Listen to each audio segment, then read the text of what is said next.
mag-start kayo by hiring a lawyer that you can trust. Because pag-uusapan ninyo yung circumstances surrounding your marriage, kung bakit hindi na kayo together, kung pasok siya sa grounds ng annulment. Pag-uusapan yung venue kung saan kayo magfa-file, yung bayad, yung tao, mga tao na kukunin yung witnesses. Ngayon, pag nag-file na siya ng petition sa court, then mag-send na yung court ng summons dun sa ex ninyo para mag-respond siya or hindi siya mag-respond para mabigyan siya ng opportunity to respond din naman.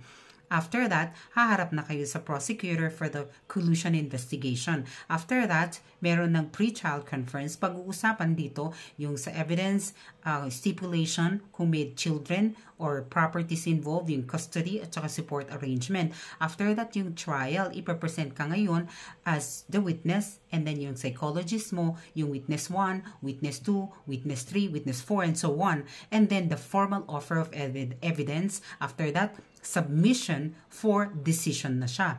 The court will now evaluate yung case, yung totality ng pag-present you, if you have presented it na very convincing and clear na meron ng ground to grant the annulment.